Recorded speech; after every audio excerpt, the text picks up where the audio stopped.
Do you love books? Do you wish you could hear some insights straight from the author themselves?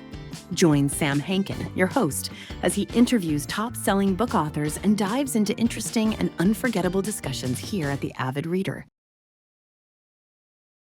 Hi, everyone. Welcome to another edition of the Avid Reader, brought to you by Wellington Square Bookshop. Our guest today is Gareth Gore, author of Opus, The Cult of Dark Money, Human Trafficking, and Right-Wing Conspiracy Inside the Catholic Church. It was published by Simon & Schuster, released late last year, and it is now, I believe, available in paperback as well. Gareth is associate editor of IFR, which is a global finance magazine, and he writes features and analysis about capital markets and banking.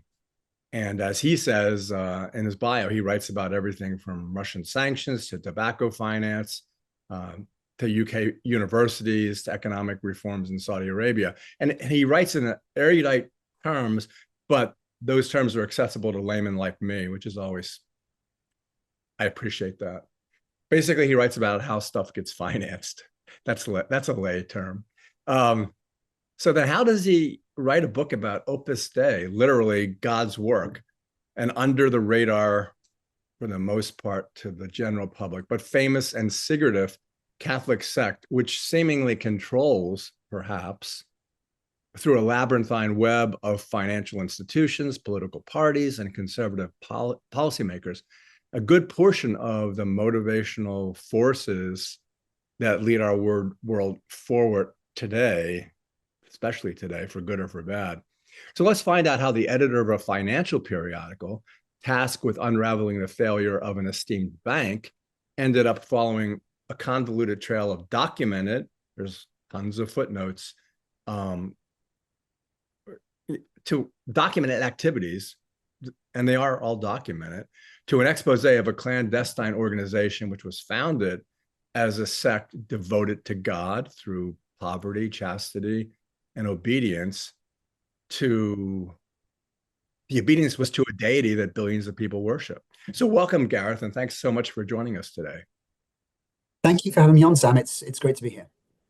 Hey, so I suppose the best way to start is, as you do, with Banco Popular, which I even knew about. I think a lot of Americans knew about it because it was such a catastrophic failure, especially in light of the fact that we were going through the same kind of thing.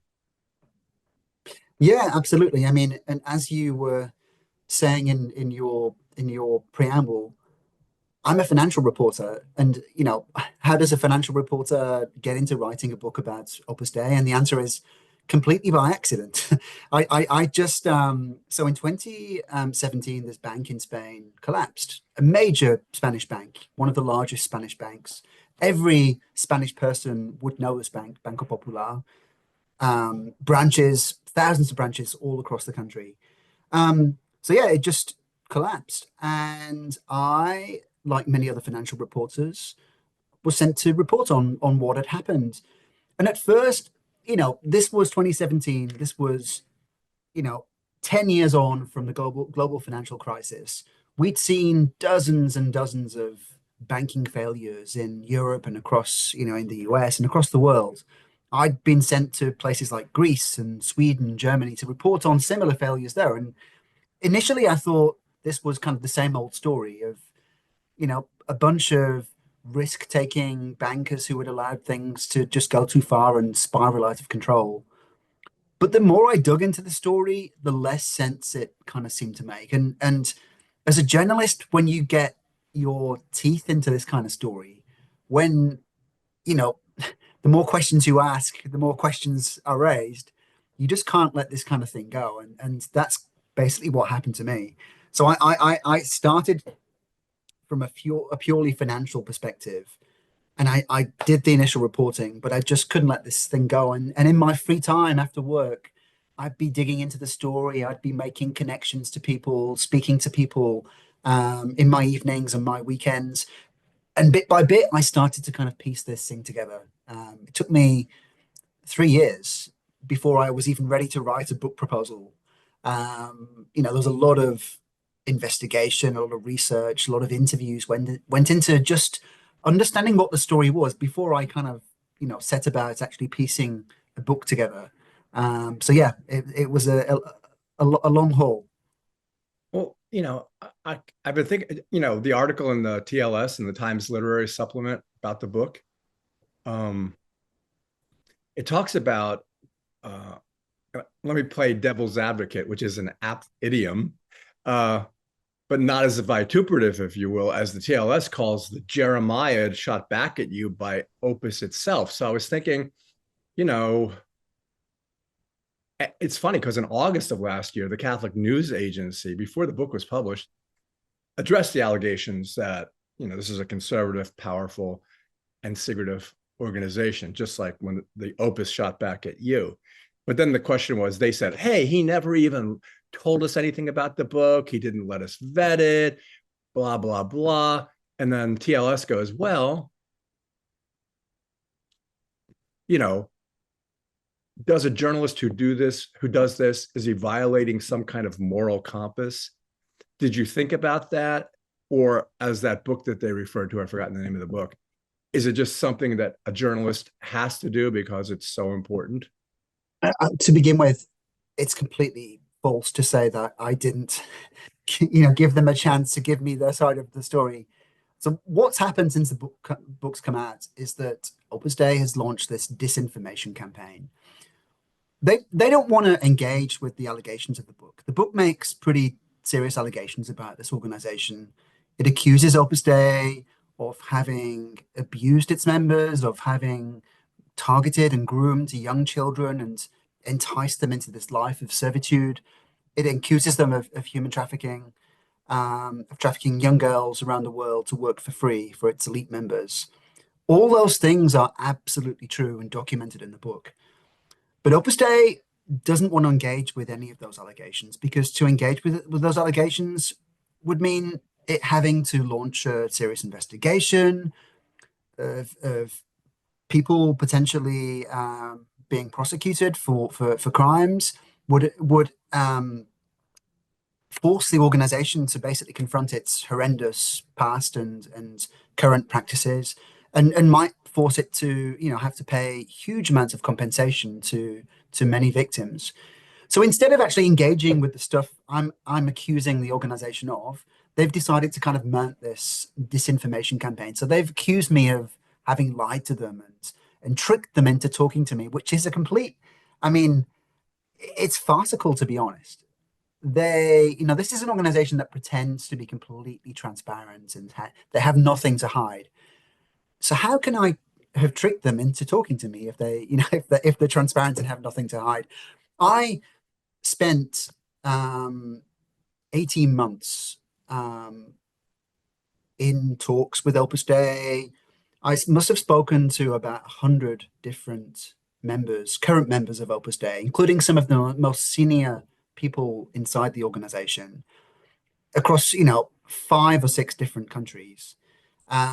It's a joke, and I put many of these allegations to many of these people. So it's a joke for them to say that I didn't give them a chance to come back.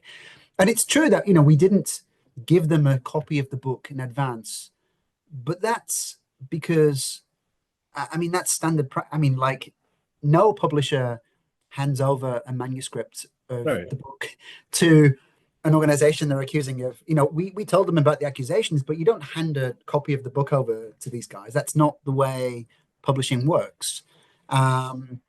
So yeah, it's kind of funny that they've launched this disinformation campaign, but it's better for them than actually engaging with topics that I cover in the book. Yeah, I found out in life that it's better not to respond to someone who's going after you, because the response just makes it worse. Just let it lie. It's like when you break up with a girlfriend, don't ever contact her again. My son told me. It's a bit like that. So basically the strategy has been, let's not mention any of this terrible stuff that we've done. Instead, let's try and discredit the guy, let's just try and discredit Gareth, and so that people don't take the book seriously. That's basically been the strategy for the last few months. But you know what? This is not going away. Opus Dei, just a few days before the book came out, And this certainly kind of got the conspiracy theorists interested. And I think a lot of people inside of Opus Dei were starting to question the timing of this. But just a few days before the book came out, federal prosecutors in Argentina formally accused Opus Dei of human trafficking and of serious labor infringements going back, 5, 6 decades. And there's going to be a trial in Argentina. 4 Opus Dei priests are going to stand trial. And the deputy head of the organization who lives in Rome, he's also implicated in this scandal. Um, so for that to be released just a few days before the book came out, that's going to be playing out this year and next year, I guess. But yeah, I'm what I've discovered, these are really serious crimes and they need to stop. And so, this is not going to go away. They can bury their head in the sand, they can stick their fingers in their ears, but I'm going to do my job. I'm going to tell the world about this scandal, and it's not going away anytime soon. Well, again, if I take their side for purposes of our discussion, I mean, Jose Maria Escrivá, who founded the organization in 1928, is canonized. He's a saint, right? So all these billions, like I said in the introduction, of people who believe fervently in the Catholic Church and the Pope as the representative of God here on earth, he's been sainted, and others have been cardinals. So it's like they would say, why am I supposed to believe this financial journalist when he's talking about a saint? Yeah, well, I mean, He's that's just, that you're absolutely right that yes, Jose Maria Escrivá, the founder of Opus Dei, the Spanish priest, he has been sainted by the Catholic Church under John Paul II. John Paul II was a huge fan of Opus Dei. He granted them special privileges within the Catholic Church that have been enjoyed by no other organization within the church, before or since. He decided to accelerate, to basically rush through first the beatification and then the canonization of Escrivá. Escrivá was made a saint in 2002, and John Paul II's keenness to basically reward his friends in Opus Dei with these special privileges has landed the church in a mess. So now the church is very much aware of the abuses within this organization. And we can go into what these abuses are in a second, if you like. The church is very much aware. There are various complaints that have been filed with the Vatican. The Vatican is currently considering what to do about them. The evidence runs to hundreds and hundreds of pages of victims' testimonies. These are people who were duped into joining this organization when they were still kids and, coerced, manipulated, and abused throughout their lives. The church is aware of it, but because of these special privileges that were bestowed upon Opus Dei, it's made it very difficult for the church to do very much about this. So, ideally what they would do is close the whole thing down because, Opus Dei is corrupt from top to bottom. The way that it runs is based on a kind of systematic abuse. All of this stuff is codified in the internal documents of Opus Dei, the internal kind of rules, as it were, that are hidden from most of members. But so the way that it grooms children, the way that it abuses its members, all of this is codified within the organization. So what really should happen is that this Opus Dei should be, closed down and shouldn't be part of the Catholic Church. But because John Paul II decided to canonize Escrivá, it's created a bit of a mess because the process of canonization is basically confirming that this guy is in heaven. And and the confirmation process involved all of these people coming forward saying that they prayed to Jose Maria Escrivá. He'd intervened on their behalf. All of these miracles had taken place. And so having confirmed in inverted commas, because the whole process itself was deeply flawed. after you confirm that someone's in heaven, to then say, just a minute, actually, he might not be in heaven, brings, opens a whole new can of worms for the church. And so what it does with this information of this abuse is going to be very different. I mean, Pope Francis has indicated that he very much wants to do something about Opus Dei. He's kind of knocked them down a few pegs, but I sense he's probably not going to be able to go as far as he would ideally want to, because, yeah, I mean, to go, I sense that really he would like to close down Opus Dei and excommunicate Escrivá and the subsequent leaders of Opus Dei. But to do that would, like I say, open up this whole can of worms about how you decanonize something, which has never happened before in the history of the church. So yeah, the Catholic Church is in a mess around this, I think. Yeah, and as we were talking about before we started the interview, Pope Francis may just have a little bit of time left. And because of things like, I mean, even this week, Trudeau resigning and, the mandate 2025 and how that's implicated with the Heritage Foundation, the Federalist Society, and we can go into that. The next pope, in all likelihood, just the way everything from Germany and France is tilting to the right, you're probably going to find yourself with a pope who actually pushes their agenda forward. That's just my opinion. Yeah, I mean, we will see. I mean, as you say, I wish Francis well, but he's very old and he isn't in the best of health. I think it's quite likely that we'll have a new pope in the next few years at some point. And we were, just before we started the recording, we were talking about, we'd both seen the movie Conclave, which I very much enjoyed. And I was saying how it reminded me of the conclave to elect John Paul II in 1978, when there were 6 or 7 votes. There was this stalemate, and this unexpected candidate came forward. I mean, I think we will see. When the next conclave happens. These things are deeply political meetings. Lots of factors are taken into account. There's some reason to think that the next pope could be as liberal as Francis. I mean, many of the cardinals that will vote in the next conclave were chosen by Francis himself. So there's reason to think that they will have similar politics to him. But there are other things in play here, not least money.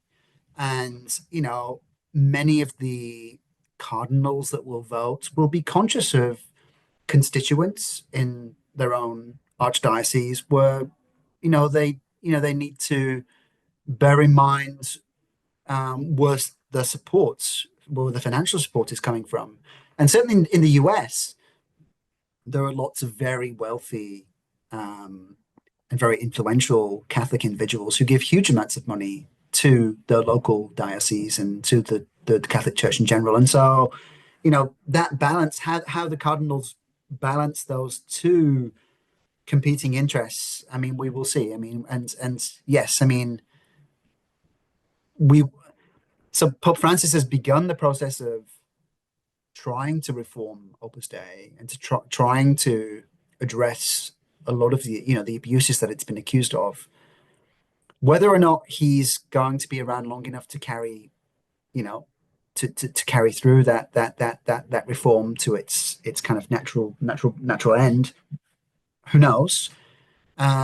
It's quite likely that the task of reforming Opus Dei will pass on to Francis's successor, and if Francis's successor is arch conservative, we may see many of the reforms unwound or not followed through with. Yeah, I guess time will tell. Well, one of my flaws in interviewing is I tend to jump around. So let's go back to the founding of the organization in 1928, because I wanted to talk a little bit about the mortification of the flesh and how that continues, I believe. Talk about some of the methods in which the founders of Opus Dei would basically torture themselves on a daily basis. Yeah, so Opus Dei was founded in October 1928 by a Spanish priest by the name of Jose Maria Escrivá, who he was in his mid-20s. He at that point he'd been kind of struggling with the idea of being a priest. Um, he'd been given two jobs as just kind of a normal kind of parish priest, and both times he'd kind of ditched the job. He didn't much like it. He decided to go on and study law. And at one stage he even decided he even toyed with ditching being a priest entirely and becoming a civil servant. So he went on this retreat in October 1928, basically trying to figure out what to do with his life. And he had this epiphany. He later called it a vision from God. He said he'd received this vision from God. Whether it was actually a vision from God or whether he just had a great idea or an epiphany, who knows? But he certainly came out of that retreat with this idea for a new movement, a new Catholic movement. And the philosophy behind this movement was fairly revolutionary. So the idea was that he could the organization would basically help ordinary Catholics to go deeper into their faith, to become more serious Catholics without having to become priests or nuns. So the idea was that they could sanctify their daily life. They could offer up what they did at work and the way they treated their kids and the way they cleaned the house. They could offer all of that up to God, and that was a way of serving God on a kind of a higher plane. So this organization started out with this pretty benign philosophy, quite laudable thing, striving for perfection. Who could argue with that? But this was Spain, in the late 1920s and early 30s. This was a country that was deeply divided, on the verge of civil war. There was all of these huge changes going on around him. And so the Spanish people had risen up, overthrown the monarchy. They were demanding new rights for themselves. The workers were getting new rights. Society was turning its back on the church. And Escrivá saw all of this stuff happening around him, and he was horrified. And so he took what was initially quite a benign vision, and he began to transform it. So Opus Dei began to become much more kind of militant, much more right-wing, much more,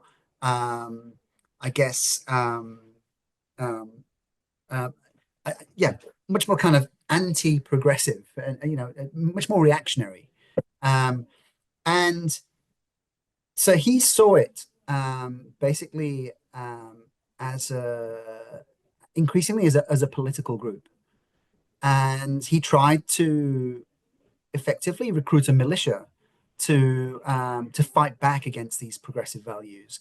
But he completely failed in the first 5-6 years of Opus Dei being around.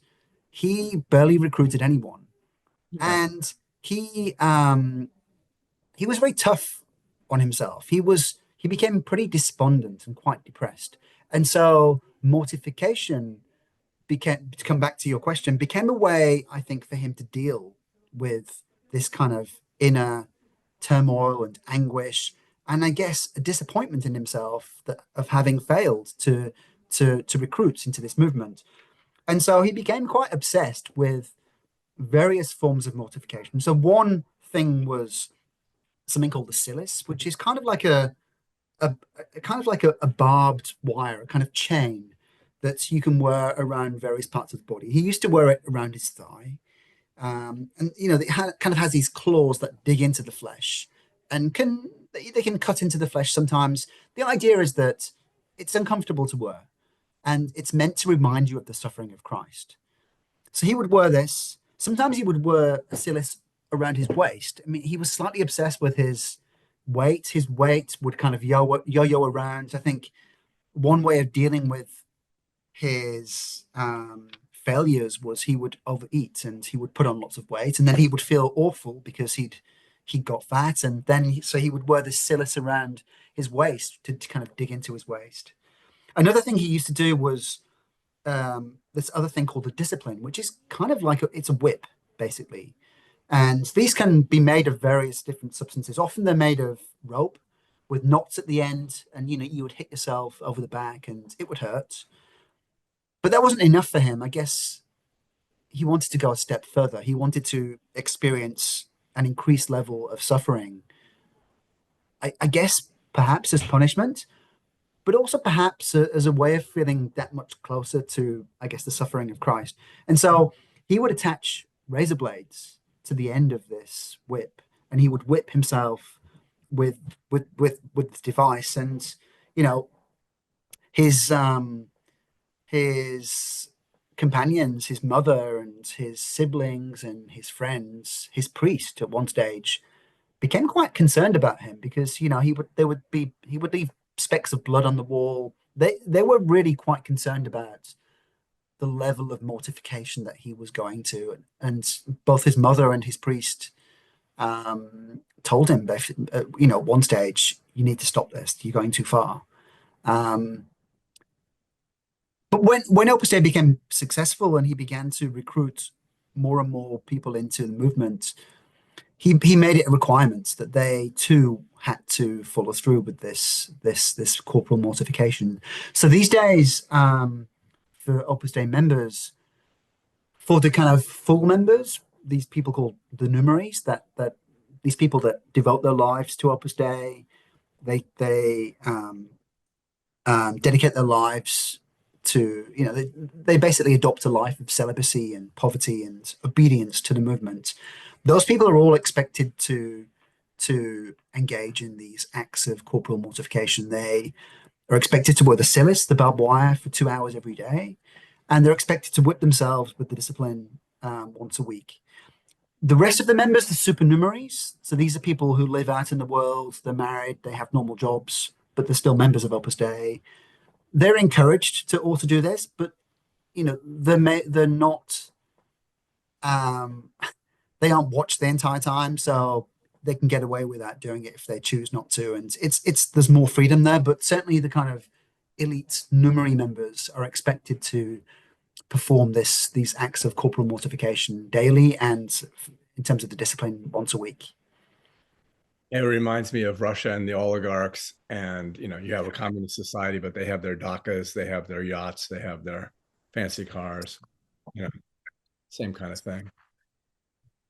Yeah, and actually, I mean, it's kind of funny you mentioned the oligarchs. I mean, Opus Dei, right from the beginning, has been obsessed with this idea of power, effectively. It sees itself. Well, the founder saw Opus Dei as a critical piece of society, as an organization that would shape society according to his kind of, I guess, warped vision of how society should look. And so, right from the beginning, they've always targeted the rich and powerful because Opus Dei, the founder realized, and Opus Dei today realizes that if you want to change society, if you want to shape society, if you want to have an impact on the way that society works, then you need to recruit from the elite. And so it very much goes after politicians, judges, journalists, business people, because those people have influence and they often have money. And so you have this kind of weird, this, you have this, to come back to what you're saying about oligarchy, I mean, you have this kind of weird combination of, here's an organization that professes kind of simplicity, simple living and poverty and devotion to Christ. Yet at the same time, many of its members are incredibly wealthy and incredibly powerful and live these opulent existences. And so you kind of have this very strange dichotomy in play. And that's precisely because, Opus Dei intends to influence society and do that through these powerful individuals. Yeah, and I guess that brings us to, and what's closest to me is America, and what I mentioned at the outset, the Federalist Society, the Heritage Foundation, the Supreme Court. And again, coming at you from a defense of Opus Dei. Wasn't America heading that way anyway? Wouldn't Kavanaugh and Comey Barrett have been given their positions without any intervention by Opus Dei? Did it push things along as much as you contend? It just seems to me, living here, that the masses, if you will, and the MAGA supporters, and the lack of any tenacity or gumption by the Democratic Party would have also pushed us in the same direction we're going now. Well, I mean, there's no implication in my book that Opus Dei had, anything to do with appointing any of these people to the Supreme Court. The what I say, the main point of my book is just how successfully Opus Dei has positioned itself within the conservative movement in US politics and within the US judiciary as well. So, I mean, you're absolutely right. I mean, America was kind of already headed this way. But what Opus Dei has done, and what a number of prominent Opus Dei members have done, is to really kind of fan the flames of the culture war. So, in the book, I identify a number of Opus Dei entities and Opus Dei linked entities that have plowed huge amounts of money into fueling the culture wars, into promoting conservative judges, into trying to shift the debate in society, and to try, and it's not just around things like abortion, it's around, LGBTQ rights, and it's around the place of religion and education, around contraceptives. And so they very much position themselves to champion, many of these kind of arch conservative issues. And they've inserted themselves into the very fabric of the Republican Party and the conservative movement. I mean, there's one kind of very interesting kind of statistic which kind of tells you, I think, all you need to know about Opus Dei and its aims in the US. So the US is not a particularly big country for Opus Dei. Opus Dei has almost 100,000 members worldwide. In the US, only and of that 100,000, only 3,000 are in the US. So, the membership of Opus Dei within the US is relatively small. Now, you would expect, Opus Dei being a Catholic movement, you'd expect its members to be concentrated in kind of Catholic cities, or, places like Chicago or Boston or New York or Miami these days, because, the large Hispanic population there. But no, the largest Opus Dei community in the US is actually in Washington, D.C. And that's because, Opus Dei over the years has made it its mission to target the rich and powerful, to target the elite of US society. And so over the past kind of 50, 60 years, it's worked extremely hard to position itself as a force within, Washington DC kind of conservative circles. And so it's no coincidence that many prominent people on the right are either Opus Dei members or allied to Opus Dei. I mean, people like Leonard Leo, this is the guy that almost single-handedly orchestrated the conservative takeover of the Supreme Court. He's very much allied to Opus Dei. He's given huge amounts of money to Opus Dei. He sends his kids to Opus Dei schools. He is a director of the board at the main Opus Dei Center in Central Washington. Another guy, Kevin Roberts, who's the president of the Heritage Foundation, the architect of this Project 2025 agenda, he's a regular at the Opus Dei Center in Central Washington. So, and that's just two people. There are kind of umpteen senators and Congress people who are also part of this organization. And, Opus Dei has very successfully positioned itself to, to be a guiding force for many of these powerful individuals. It gives them spiritual guidance and direction on a weekly or it provides confession for these people. It's very it's positioned itself extremely well, and I think there's no implication that the head of Opus Dei sat in Rome is issuing orders to Leonard Leo and Kevin Roberts and other people.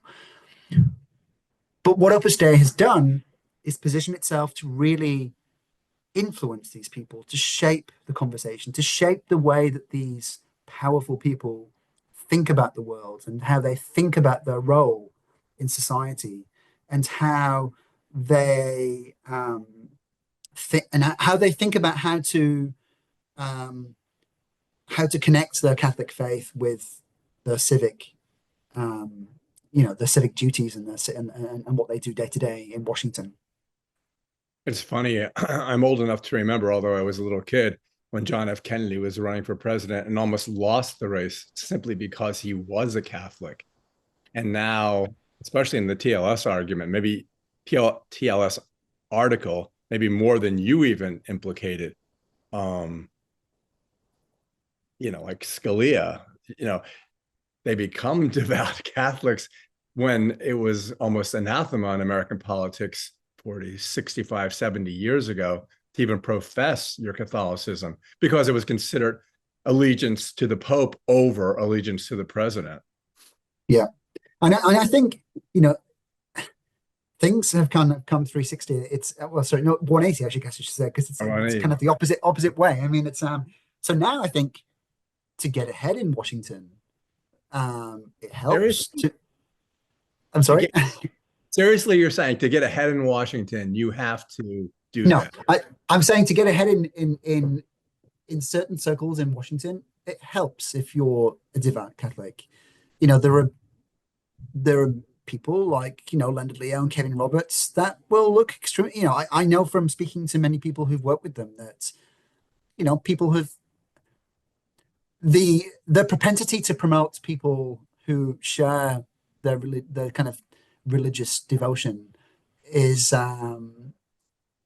pretty high. If you're a devout Catholic, and you're in those circles, you probably have a greater chance of being promoted or being recommended for a certain job if you share the kind of arch conservative Catholic outlook on life.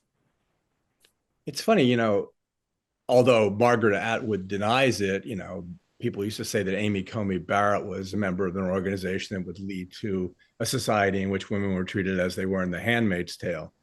But the thing, I'm not saying you ignore it, but if you go to North Dakota or South Dakota or Mississippi or Wyoming, you'll find Americans who, whether they're Catholic or not, honestly believe, especially again, because the way the Democratic Party swung the other way with regard to the trans movement, even climate change. There are people that, and what's funny about it is, not to go on, is that if you stop by the side of the road and because your tire is flat, MAGA people will come by and they will fix your tire and they will be really nice to you. And so I can't say they're evil. I can't even say I don't like them. The problem in America, obviously, now is there's no civil discourse. But the heartland, what used to be called the silent majority, actually already believe a lot of the precepts that Opus Dei is professing. And when you think about it, the Catholic Church professes the same views. I'm not sure I completely agree with that. I think under Pope Francis, there's been a concerted effort to really be more accepting of difference in the world. I think Pope Francis has been tried to be supportive of integrating the LGBTQ community, for example, into the Catholic Church and being more open to things like civil partnerships and even ceremonies to celebrate same-sex marriage. So I think the type of Catholicism the interpretation of Catholicism that's kind of pushed by Opus Dei is not even in line with the Catholicism being pushed by the Pope. It's a reactionary worldview that's being pushed here, and Catholicism and religion are used as a veneer to basically justify those things. And that's what's going on in Washington. So, Opus Dei is cozying up to these arch conservatives because they are in favor of pushing forward this deeply reactionary agenda that Opus Dei thinks is the right thing for society. And the Opus Dei is going around kind of patting these guys on the back, saying, well done, that's kind of in line with Catholic teachings, when the Pope's saying something completely different. So, I think the best way of thinking about Opus Dei is it's a deeply political organization that uses religion as a way of enticing people in, as a way of justifying this kind of reactionary agenda. And it's a network. Opus Dei is a network of like-minded individuals who are being kind of guided and groomed and patted on the back by the local Opus Dei priest who tells them that what they're doing is God's work. Yeah. I think I understand it better now that you've explained that, as maybe Opus Dei sees low-hanging fruit in American politics, and they find access to it much easier than they would have in the past, and perhaps that's why they found this as a more than a foothold. But you're talking about LGBTQ in Pope Francis, but with regard to contraceptives and abortion and other things, there is a union. You can't deny there is a union between the precepts of the Catholic Church and that of Opus Dei in a number of issues. Absolutely. But I guess what I'm saying is that I believe Opus Dei align with these people. It's opportunistic. I mean, Opus Dei is only kind of out for itself, and it's aligned with these people in the US. That's for sure. But it's also doing similar things with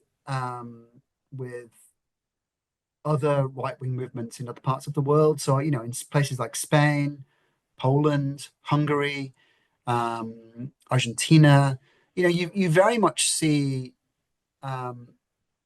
Opus Dei cozying up to the right. And I don't think it's a kind of it's not all about kind of, because you might argue that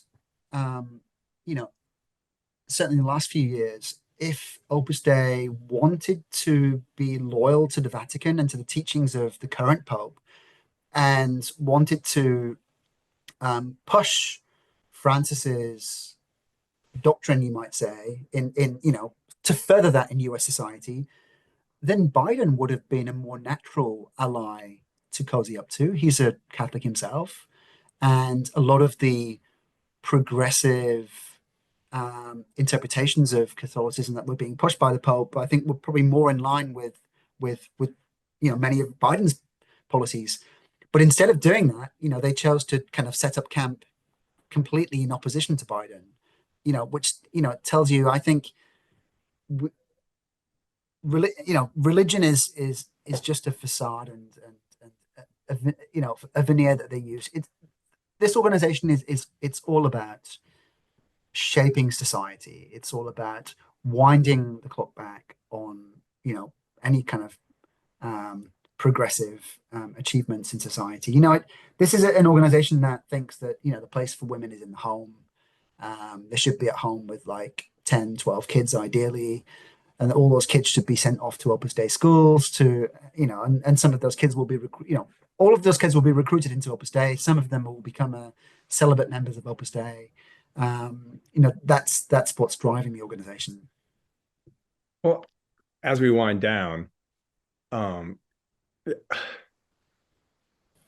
would say I'm a pragmatist. Some would say I'm a fatalist. And like when I interview people who've written about climate change, or even people who write about the seat of human consciousness, and I say, what if this is a solipsistic universe?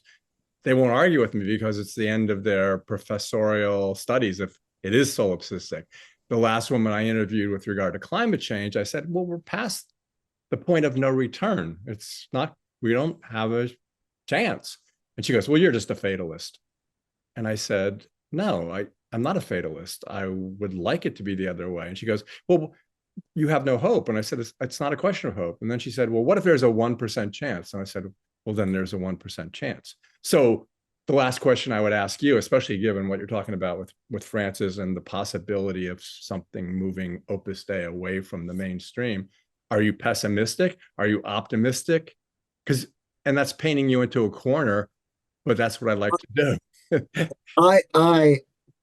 I'm a journalist myself, and like it's a perfectly reasonable tactic to push someone into a corner and get them to answer. Absolutely, I do it myself. But it's so look, I mean, I don't know what's going to happen at the Vatican with regard to Opus Dei. I hope that the Pope goes after them pretty hard, because I think this is a corrupt, abusive, manipulative, destructive organization that should not be allowed to continue doing what it's doing.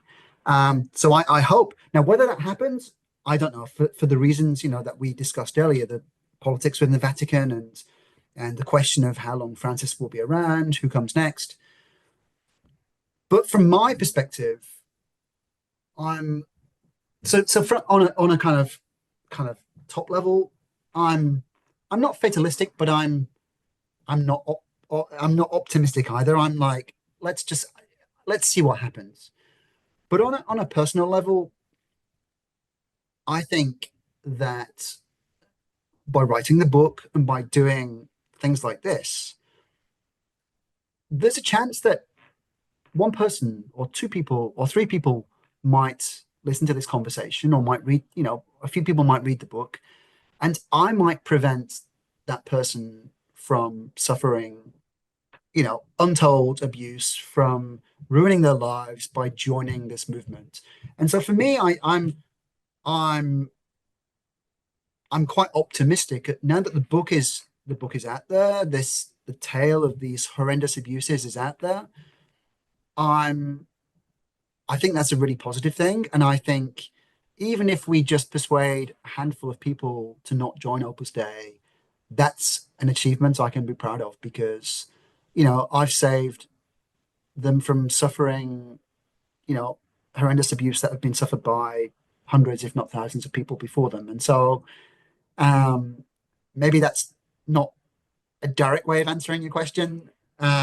It's But funny yeah. because I always ask the question, who did you write this book for?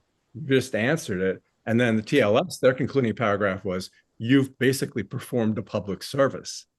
Yeah. I mean, and that was very nice of them to say that. And I think someone else actually said something very, very similar, which is, but I mean, and all that's well and good. And what I was just saying about, persuading people not to join is all well and good.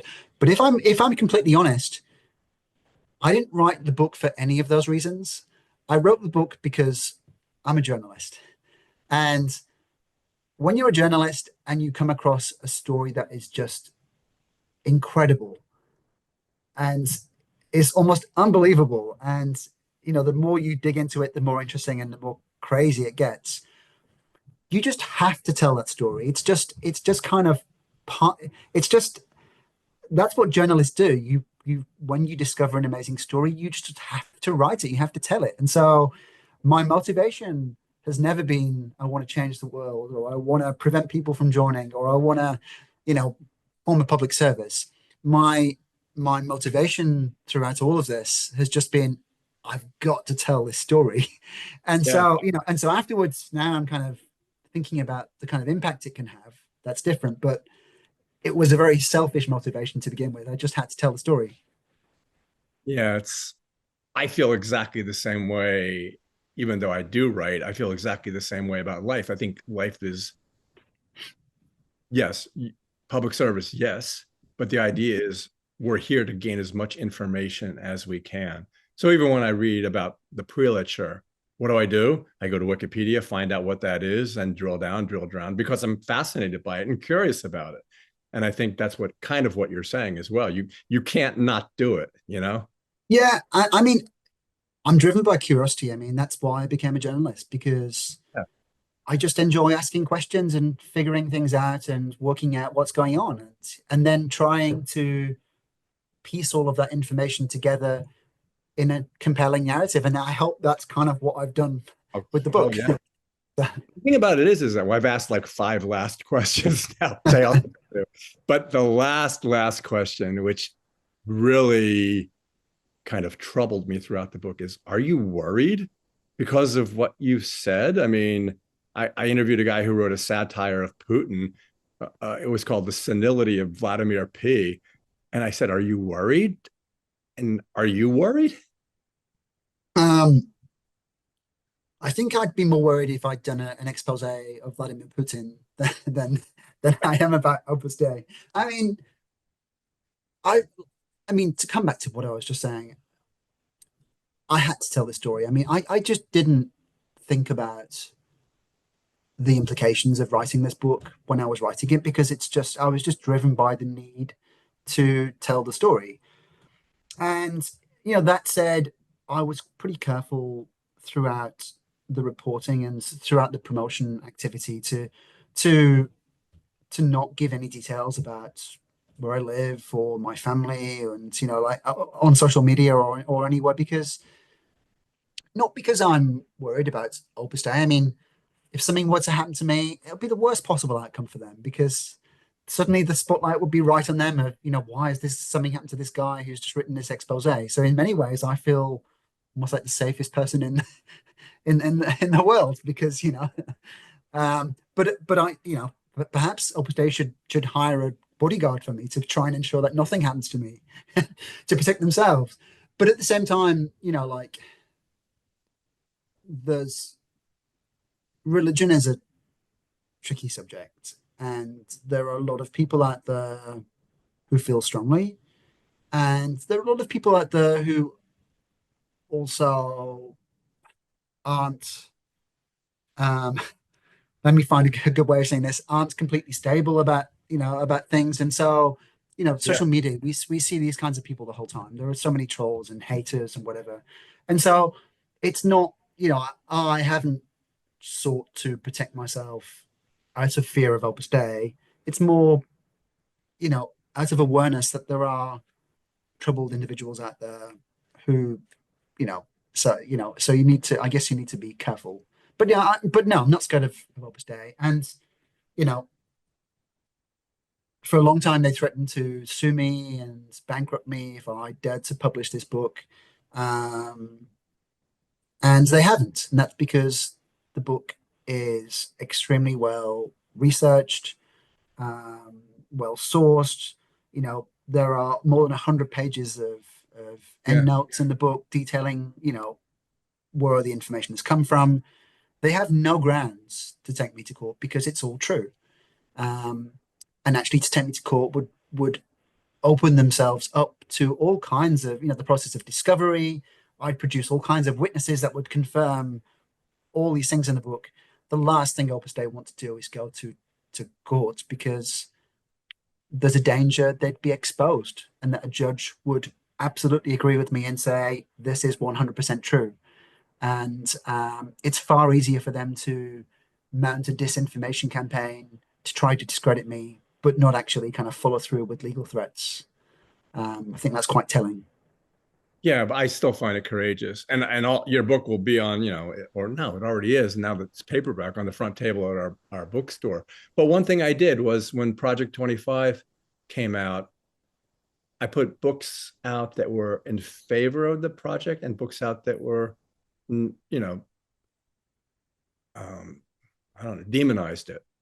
And I said, here, I wrote above it, here, you decide. Read whichever ones you want, or read both of them, and then you decide. And I like leaving it open that way, because I think that's what promotes what I said is no longer in America, which is civil discourse. Mm-hmm. So in any event, thank you so much for writing the book. Thank you so much for being here. I really appreciate it. Thanks for having me on. It's been a great chat. Yeah, it has. Thanks, Gareth. Thank you for joining us for another episode of The Avid Reader. If you liked today's episode, check out more of our content on our channel.